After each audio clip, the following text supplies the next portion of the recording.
The devil conspiracy. कहानी की शुरुआत लाखों साल पहले के समय में लूसीफर को दिखाते हुए होती है, जहाँ वो गॉड के खिलाफ होकर उनसे लड़ने लगता है। इसलिए गॉड उसको स्वर्ग से बाहर नर्क में डाल देते हैं, जहाँ लूसीफर का भाई माइकल उसको पकड़कर जंजीरों से उसको बांध देता है। उसके साथ ये सब होता देख लूसीफर कसम खाता है कि वो एक दिन इस नर्क से बाहर निकलकर स्वर्ग में वापस जरूर लौटेगा और गॉड की जगह लेकर पूरी दुनिया को तबाह कर देगा। अब जैसे जैसे साल बीतते हैं, लूसीफर गॉड से बदला लेने की प्लानिंग करने लगता है और डेविल्स को इकट्ठा करके अपनी काफी बड़ी सेना बना लेता है। जिसके बाद सीन शिफ्ट होता है और हमको 2022 का सीन दिखाया जाता है, जहाँ पर हम लॉरा नाम की लड़की को देखते हैं, जो कि इटली के एक शहर में आर्ट स्टूडेंट है। लॉरा इटली के सबसे अच्छे आर्टिस्ट के बारे में कहानी लिख रही है। इस कहानी में उसने लिखा है कि इटालियन आर्टिस्ट कभी भी एंजल्स और डीमंस पर विश्वास नहीं करते। और जब लॉरा अपने प्रोफेसर को एक कहानी बताती है तो प्रोफेसर कहते हैं कि उसकी कहानी बहुत खराब है। दरअसल इस कहानी में उनकी हिस्ट्री की इंसल्ट हो रही है, इसलिए वो इस कहानी को खराब बता रहे हैं। जिसके बाद लॉरा अपने दोस्त मैरकोनी से मिलती है, जो एक चर्च में फादर है, और आज ही के दिन उनके चर्च में जीसस के कफन यानी कि श्राउड ऑफ जीसस की एग्जीबिशन लगने वाली है। इसलिए फादर मैरकोनी लॉरा को एग्जीबिशन में आने के लिए एक स्पेशल पास देते हैं और उसको जीसस का कफन दिखाते हैं, जिस पर जीसस का ब्लड भी लगा हुआ होता है। इसके साथ ही वो लॉरा को चर्च में आया हुआ एक नया स्टैचू भी दिखाते हैं। इस स्टैचू में माइकल ने लूसीफर को हराकर उसके ऊपर पैर रखा हुआ था। स्टैचू को देखने के बाद मैरकोनी और लॉरा शैतानी शक्तियों के बारे में बात करते हैं और फिर कुछ देर बाद मैरकोनी वहाँ से चला जाता है। जिसके बाद लॉरा अपनी कहानी के लिए उस स्टैचू की स्केच बनाने लग जाती है और तभी उसको महसूस होता है कि जैसे किसी ने उसका नाम पुकारा हो, लेकिन जब वो आसपास देखती है तो उसको कुछ भी नहीं दिखाई देता। अब कुछ घंटों बाद जब एग्जीबिशन बंद होने वाला होता है, तब एक अनजान औरत एग्जीबिशन में आती है और वो उस स्टैचू की ओर जाती है, जहाँ वो लॉरा को दरवाजे से खड़ी होकर देख रही होती है। और इसी बीच हम उस स्टैचू में लूसीफर का सर हिलते हुए देखते हैं। तभी लॉरा को फिर से कोई आवाज आती है, इसलिए वो चेक करने के लिए वहाँ चली जाती है, जहाँ उसको एक खिड़की पर एक कौवा बैठा हुआ दिखाई देता है। और जब लॉरा का ध्यान कौवे पर होता है तो वो अनजान औरत उस स्टैचू से माइकल की तलवार को चुरा लेती है और वहाँ से जाने लगती है। उसी समय वहाँ का गार्ड लॉरा से पूछता है कि वो अभी तक यहाँ पर क्या कर रही है, जिस पर लॉरा उसको बताती है कि मेरे पास इस एरिया में आने की परमिशन है, पर गार्ड उससे कहता है कि एग्जीबिशन बंद होने वाली है, इसलिए वो यहाँ से चली जाए। जिसके बाद लॉरा अपना सामान उठाने लगती है और नोटिस करती है कि स्टैचू से तलवार गायब हो गई है। अब लॉरा को अजीब लगने लगता है, इसीलिए वो जल्दी से वहाँ से जाने लगती है, लेकिन बाहर जाने का दरवाजा बंद होता है। तभी लॉरा दूसरे दरवाजे को ढूंढती है और वापस कॉरिडोर में आ जाती है, जहाँ पर वो देखती है कि एक औरत ने तलवार से गार्ड का सर काट दिया है। ये देखकर लॉरा बहुत ज्यादा डर जाती है और जल्दी से एक रूम में जाकर छिप जाती है। यहाँ वो अनजान औरत उस गार्ड की आंखों से स्कैन करके जीसस के कफन की सिक्योरिटी हटा देती है और फिर तलवार से उस कांच को तोड़ देती है जिसमें श्राउड ऑफ क्राइस्ट रखा हुआ था। तभी मैरकोनी को भी कांच टूटने की आवाज सुनाई देती है और वो भी जल्दी से वहाँ पर पहुँच जाता है, जहाँ पर वो उस औरत को रोकने की कोशिश करता है, लेकिन वो औरत मैरकोनी को तलवार से मारकर घायल कर देती है। जिसके बाद वहाँ उस औरत के कुछ आदमी आते हैं और उस कफन को अपने साथ ले जाने लगते हैं। इसी दौरान वो औरत लॉरा को देख लेती है और अपने आदमियों को उसको भी साथ ले जाने का आदेश देती है। यहाँ मैरकोनी समझ गया था कि वो अनजान औरत जीसस के कफन का इस्तेमाल किसी गलत काम के लिए करने वाली है, इसीलिए वो गॉड माइकल से प्रार्थना करके उन्हें अपने शरीर में आने को कहता है ताकि वो उस औरत को रोक सके। दरअसल माइकल एक आर्च एंजल है जो battle of good and evil में एक स्पिरिचुअल वॉरियर का काम कर चुका है। अब हम आगे देखते हैं कि जब माइकल उसकी प्रार्थना सुनते हैं तो वो तुरंत मैरकोनी के शरीर में आ जाते हैं और उस औरत की कार का पीछा करने लगते हैं। अब क्योंकि मैरकोनी का शरीर बहुत घायल था, इसलिए माइकल को रुकना पड़ता है। जब वो औरत फादर मैरकोनी को देखती है तो वो समझ जाती है कि उसके शरीर में माइकल आ गया है। इसी बीच हम अमीर लोगों के एक ग्रुप को देखते हैं जो कि एक बच्चे को वायलिन बजाते हुए सुन रहे थे। बच्चे की परफॉर्मेंस खत्म होने के बाद डॉक्टर लॉरेंट बताते हैं कि ये बच्चा फेमस म्यूजिशियन का एक क्लोन है। लॉरेंट आगे बताता है कि हमारी कंपनी मरे हुए लोगों के डीएनए लेकर क्लोन बनाती है और इन बच्चों को अमीर पेरेंट्स ही खरीद सकते हैं। जिसके बाद लॉरेंट अपने क्लोन की नीलामी करने लगता है, जिस दौरान वहाँ पर वही अनजान औरत आ जाती है और यहाँ हमको पता चलता है कि इस औरत का नाम लिज है। लिज लॉरेंट को बताती है कि उसे जीसस का श्राउड मिल गया है। ये सुनकर लॉरेंट लिज के साथ चला जाता है। ये लोग लूसीफर नाम के विला में जाते हैं, जहाँ पर हमको पता चलता है कि वो सभी लोग लूसीफर कल्ट के लोग हैं। यहाँ लॉरेंट उस कफन को देखने के लिए बहुत उतावला होता है क्योंकि जीसस के ब्लड से डीएनए निकालकर वो उनका क्लोन बना सकते हैं। दूसरी ओर लॉरा की जब आंख खुलती है तो वो एक सेल में बंद होती है। लॉरा के अलावा यहाँ पर 3 और लड़कियों को किडनैप किया हुआ था। उनमें से एक लड़की बहुत घबरा जाती है और जोर जोर से रोने लगती है, जिसको लॉरा शांत करती है और कहती है कि उन्हें एक साथ मिलकर रहना होगा, तभी वो यहाँ से भाग सकती हैं। इससे पहले कि वो कुछ प्लान बना पाती, सेल में डॉक्टर्स की टीम आती है जो सभी के ब्लड सैंपल ले लेती है। असल में लॉरेंट इन लड़कियों के जरिए जीसस का क्लोन बनाना चाहता है। दूसरी ओर हम माइकल को देखते हैं जो चर्च में वापस आ जाता है। यहाँ के फादर्स मेरकॉनी को जिंदा देखकर हैरान हो जाते हैं, जबकि मेरकॉनी की बॉडी में माइकल था, पर माइकल उनको इस बारे में कुछ नहीं बताता। माइकल फादर से पूछता है कि जीसस के कफन की सिक्योरिटी की जिम्मेदारी किसकी थी, जिस पर फादर उसको बताते हैं कि कार्डिनल कफन की सिक्योरिटी कर रहा था, लेकिन वो अचानक से ही अनस्टेबल हो गया और डीमस के बारे में बात करने लगा, इसीलिए उन्होंने उसको असाइलम में भेज दिया। यहाँ माइकल फादर को लॉरा का स्पेशल पास दिखाता है और उसके बारे में पूछने लगता है, लेकिन किसी को पता ही नहीं था कि लॉरा कौन है। जिसके बाद माइकल कार्डिनल से मिलने के लिए असाइलम जाने लगता है, जिस दौरान एक कौवा उसकी कार का पीछा करते हुए दिखाई देता है। जबकि दूसरी ओर लूसीफर विला में डॉक्टर्स जीसस के कफन से डीएनए निकालने की कोशिश कर रहे होते हैं। वहीं माइकल असाइलम में जाकर कार्डिनल से मिलता है। कार्डिनल के पास गन होती है और वो बहुत डरा हुआ दिखाई देता है। जैसे ही कार्डिनल माइकल को छूता है तो वो समझ जाता है कि वो फादर मेरकॉनी नहीं है। तब माइकल उसको सारी सच्चाई बता देता है, जिसको सुनकर कार्डिनल को माइकल पर विश्वास हो जाता है और वो माइकल को असाइलम के अंदर ले आता है, जहाँ कार्डिनल उनको बताता है कि मैं यहाँ सिर्फ इसलिए रहता हूँ ताकि लूसीफर विला पर नजर रख सकूं। जिसके बाद वो माइकल को लूसीफर विला दिखाता है, जिसमें नर्क के अंदर जाने का दरवाजा भी है। दोस्तों, ये वही जगह थी जहाँ गॉड माइकल ने अपनी तलवार से लूसीफर को कैद किया था। यहाँ कार्डिनल माइकल को लिज के बारे में बताता है और कहता है कि लूसीफर कल्ट के लोग अक्सर बातें करते हैं कि एक दिन लूसीफर वापस लौट आएगा। इसके अलावा वो लोग सालों तक लूसीफर के लिए बच्चे लेकर आते हैं ताकि लूसीफर उनके शरीर पर कब्जा करके बाहर आ सके, लेकिन वो सभी बच्चे इतने स्ट्रॉन्ग नहीं थे कि लूसीफर उनकी बॉडी में रह सके।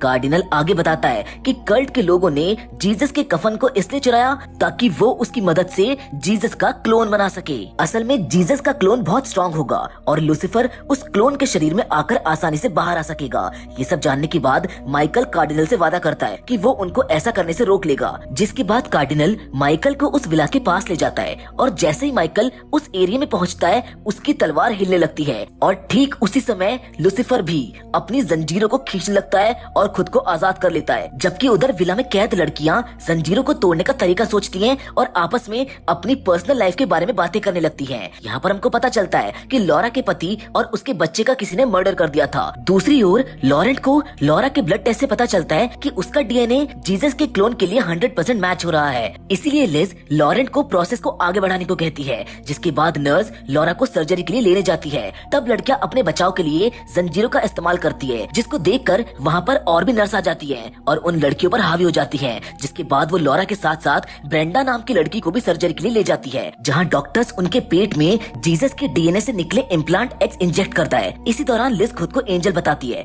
और लॉरा से कहती है कि मैं जानती हूँ कि तुम भी हमें से एक हो, क्योंकि मैंने तुम्हारी डायरी में लूसीफर के स्केच देखे थे। दूसरी ओर कार्डिनल माइकल को एक गुफा के पास छोड़ देता है, जहाँ से उस विला तक पहुँचने का रास्ता था। तभी कार्डिनल की नजर उस कौवे पर पड़ती है जो कि बहुत समय से उनका पीछा कर रहा था। कार्डिनल उस कौवे को शूट करके मार डालता है और अपनी गन माइकल को दे देता है और माइकल समय गवाए बिना जल्दी से उस गुफा के अंदर चला जाता है। जबकि इधर लॉरा और ब्रेंडा को दुल्हन के रूप में तैयार किया जाता है और उनको एक खंबे से बांध दिया जाता है। जिसके बाद नर्क के दरवाजे से एक बीस्ट बाहर आता है और दोनों लड़कियों को एक पिंजरे में डालकर नर्क में ले जाता है। यहाँ अंदर आते ही डीमंस का एक ग्रुप उस पिंजरे को घेर लेता है। तभी वहाँ पर लूसीफर आता है और ब्रेंडा के अंदर चला जाता है। ब्रेंडा उसे बचने की कोशिश करती है पर वो उसको बर्दाश्त नहीं कर पाती, जिससे उसकी मौत हो जाती है। जिसके बाद लूसीफर बाहर आता है और लॉरा के अंदर चला जाता है।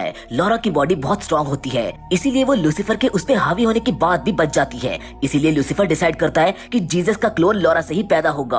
अब लॉरा को नर्क से बाहर लाया जाता है, जहाँ लिज और बाकी लोग उसका अच्छे से वेलकम करते हैं। जिसके बाद लिज लॉरा को दूसरे सेल में ले जाती है और उसको बताती है कि वो बच्चे की डिलीवरी होने के बाद यहाँ से जा सकती है। इधर हम माइकल को देखते हैं जो विला में आ जाता है। तभी गार्ड्स उसको देख लेते हैं और उसके कंधे पर गोली मार देते हैं, लेकिन माइकल किसी तरह गार्ड्स पर हमला करके उनको मार डालता है और फिर एक गार्ड की यूनिफॉर्म पहनकर लैब में पहुंच जाता है, जहां वो जीसस के कफन को उठाकर अपने पास रख लेता है। इसी बीच वहां पर लॉरेंट आ जाता है, जिसको देखकर माइकल उसको तुरंत पकड़ लेता है और पूछता है कि आखिर वो ऐसा क्यों कर रहे हैं, जिस पर लॉरेंट बताता है कि ये सब वो एक नई शुरुआत के लिए कर रहे हैं। जिसके बाद माइकल लैब में रखी गैस को ओपन करता है और आग लगाकर पूरी लैब को जला देता है, जिसके कारण पूरी बिल्डिंग में अलार्म बजना शुरू हो जाते हैं। तब लॉरा एक आदमी से उसको जाने देने की रिक्वेस्ट करती है, लेकिन वो आदमी उसको सेल से बाहर नहीं जाने देता। तभी अचानक माइकल वहां जाता है और उस आदमी को मार देता है। यहाँ लॉरा जब मैर्कॉनी को जिंदा देखती है तो उसको गले लगा लेती है, जबकि लॉरा के इमोशंस को समझते हुए माइकल भी उसको मैर्कॉनी की मरने वाली बात नहीं बताता।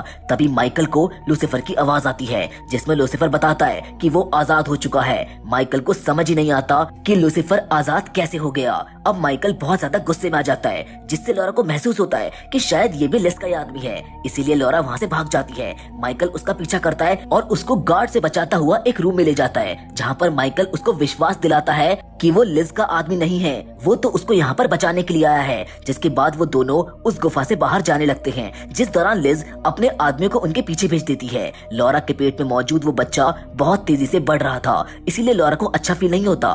थोड़ी देर बाद नर्क से निकला हुआ बीस्ट वहाँ पर आ जाता है, जो कि माइकल से लड़ने लगता है, पर माइकल का शरीर बहुत घायल हो चुका था, इसीलिए वो बीस्ट से हार जाता है। तभी लिज अपने लोगों के साथ वहाँ आती है और लॉरा को पकड़कर वापस सेल में बंद कर देती है। दूसरी ओर माइकल को जंजीरों से बांध दिया जाता है, पर अपनी शक्तियों से वो जंजीरों को तोड़कर आजाद हो जाता है। जिसके बाद माइकल उस बीच से बचकर नर्क के अंदर चला जाता है, जहाँ एक डीमन माइकल को देखकर उस पर हमला कर देता है, पर माइकल किसी तरह उसको धकेलकर भाग जाता है और उस जगह पर पहुंच जाता है जहाँ उसने लूसीफर को बंदी बनाया था। यहाँ माइकल देखता है कि उसकी तलवार वहाँ से गायब है। तभी बहुत सारे डीमंस वहाँ पर आ जाते हैं और माइकल को पकड़कर कैद कर देते हैं। दूसरी ओर लॉरा अपने पेट में मौजूद बच्चे को अल्ट्रासाउंड के जरिए स्क्रीन पर देख रही होती है। तभी वो बच्चा अचानक से दहाड़ते हुए लॉरा को देखने लगता है, जिससे लॉरा बहुत ज्यादा डर जाती है और उसकी आंखें खुल जाती है। असल में ये लॉरा का एक सपना था। इधर लिज लॉरा के पास बैठी हुई थी। वो लॉरा से पूछती है कि क्या लूसीफर उससे बात करता है, जिस पर लॉरा कोई जवाब नहीं देती। जिसके बाद लिज उसे लूसीफर की कहानी सुनाकर लूसीफर की तारीफ करती है और लॉरा से वादा करती है कि वो बच्चे के पैदा हो जाने के बाद उसको छोड़ देगी। इधर नर्क में मरे हुए बच्चों का एक ग्रुप माइकल को बंधा हुआ देखता है। ये वही बच्चे थे जिन्हें कर्ट के लोगों ने लूसीफर के हवाले किया था। माइकल सभी बच्चों से वादा करता है कि अगर वो उसकी तलवार ढूंढकर उसको दे देंगे तो वो उनको यहाँ से आजाद कर देगा। लेकिन इसी दौरान वहाँ पर डीमंस आ जाते हैं, जिनको देखकर कुछ बच्चे तो भाग जाते हैं, लेकिन कुछ बच्चों को डीमन पकड़ लेते हैं। जबकि इधर लूसीफर लॉरा के दिमाग में जाकर उससे बात करता है। वो उसको एक ऑफर देता है कि अगर वो इस बच्चे को पैदा करती है तो वो उसे उसके परिवार को मारने वाले कातिल को खत्म करने की शक्ति देगा। साथ ही वो ये भी कहता है कि अगर उसको लिज को मारना है तो वो उसको भी मार सकती है। लॉरा लूसीफर के ऑफर को एक्सेप्ट कर लेती है और बच्चे को संभालने लगती है। जिसके बाद जब एक नर्स कुछ टेस्ट करने आती है, तब लॉरा अपनी नई शक्तियों से उसको मार डालती है और वहाँ से भाग जाती है। लेकिन तभी उसके सामने एक और नर्स आ जाती है, जिसको देखकर लॉरा गुस्से से इतनी पागल हो जाती है कि वो उसको पीट पीट कर ही मार डालती है। थोड़ी देर के लिए लॉरा अपना आपा खो देती है, लेकिन जब लॉरा को होश आता है तो उसको एहसास होता है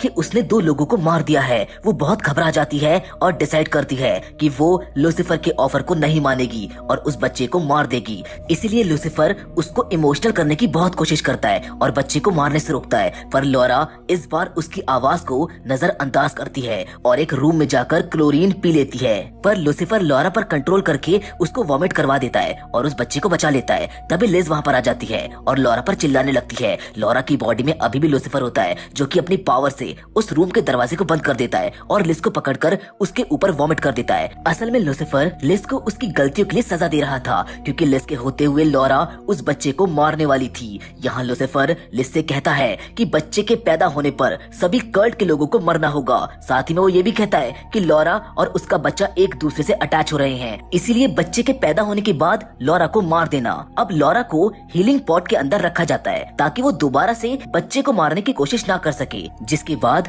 लूसीफर नर्क में एक डीमन के अंदर जाकर माइकल के पास जाता है और उसका मजाक उड़ाने लगता है। जिस दौरान नर्क नर्क में मौजूद वो बच्चे उन दोनों की बातें सुन लेते हैं, जिससे उनको समझ आ जाता है कि माइकल तो उनको बचाने के लिए आया है। इसीलिए वो बच्चे लूसीफर के जाने के बाद माइकल की मदद करने का सोचते हैं और वो तलवार ढूंढकर माइकल को दे देते हैं, जिसको पकड़कर माइकल अपने असली रूप में आ जाता है और वहाँ मौजूद डीमंस को मार डालता है। जिसके बाद वो फिर से मैर्कोनी के रूप में आ जाता है और वापस पृथ्वी पर लौट आता है। वो लॉरा के पास जाता है ताकि वो उस बच्चे को पैदा होने से रोक सके। लॉरा के पास पहुंचकर माइकल उसके पॉड को दूसरे रूम में ले जाता है और लॉरा को समझाने की कोशिश करता है कि उसके पेट में कोई नॉर्मल बच्चा नहीं है। तभी माइकल को लूसीफर की आवाज सुनाई देती है जो कहता है कि उसने लॉरा को पजेस कर लिया है। जिसके बाद लॉरा के अंदर लूसीफर माइकल पर हमला करके उसको दूर धकेल देता है। लूसीफर उसको बुरी तरह से मारने लगता है और उसको अपनी पूजा करने के लिए फोर्स करता है, पर माइकल इस बात से इनकार कर देता है, जिससे लूसीफर को अब गुस्सा आ जाता है और वो लॉरा की उंगलियों से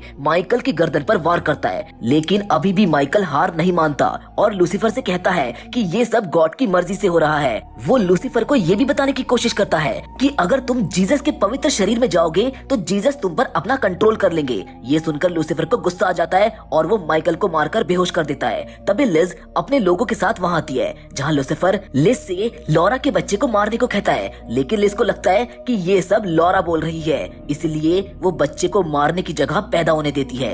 बच्चे के पैदा होने के तुरंत बाद लिज उसको अपने पास रख लेती है और नर्क का दरवाजा खोलकर लॉरा को उसमें फेंक देती है। अब लिज उस बच्चे को अपने लोगों के सामने ले जाती है, जिसको देखकर सभी लोग घुटनों पर बैठ जाते हैं और लिज अनाउंस करती है कि इस बच्चे को पानी के बजाय ब्लड से नहलाया जाएगा। जिसके बाद लिज बीस्ट को सभी लोगों को मारने का आदेश दे देती है, जिसको सुनकर बीस्ट अपनी तलवार से सभी लोगों को मारने लगता है। यहाँ लॉरेंट मरने से पहले उस बच्चे के सर को चूमता है और बीस्ट उसको भी मार डालता है। इसी बीच माइकल जाग जाता है और खिड़की तोड़कर रूम से बाहर आ जाता है, जहाँ वो देखता है कि लॉरा नर्क के दरवाजे पर लटकी हुई है। माइकल उसकी मदद करके उसको बचा लेता है। वही लिज अपनी कार से बच्चे को ले जाने लगती है। तभी लॉरा वहाँ पहुँच जाती है और लिज को धक्का देकर अपना बच्चा वापस ले लेती है। जिसके बाद माइकल लॉरा को बताता है कि वो बच्चा डेविल का नहीं है, बल्कि वो तो गॉड का बच्चा है, क्योंकि लॉरा को लूसीफर ने नहीं चुना था, उसे चुनने वाला तो गॉड था। अब लॉरा कार से सीधा कार्डिनल को ढूंढने के लिए निकल जाती है, जबकि माइकल नर्क के दरवाजे को बंद करने के लिए वहीं रुक जाता है।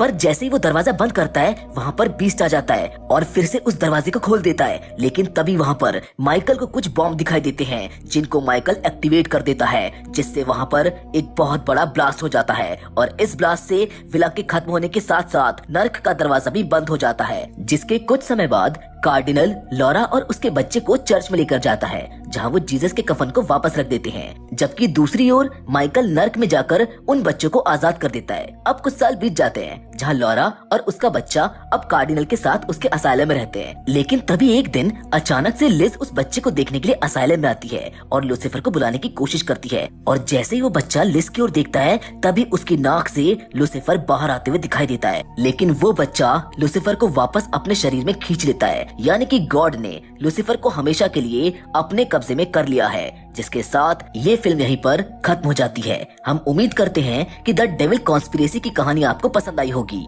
लूसीफर की कहानी एक मिथ है, लेकिन सच में क्रिश्चियनिटी में ये मान्यता है कि लूसीफर एक फॉलन एंजल है जो सच में गॉड से बदला लेने की राह देख रहा है। इस पर आपकी क्या राय है, आप हमको कमेंट करके जरूर बताइएगा। बाकी अगर वीडियो अच्छी लगी हो तो इसको लाइक और चैनल को सब्सक्राइब करना ना भूलिएगा। बाकी फिलहाल तो आज की वीडियो में बस इतना ही, लेकिन हम फिर से जरूर मिलेंगे और वो भी एक और नई इंटरेस्टिंग कहानी के साथ। लेकिन तब तक के लिए धन्यवाद।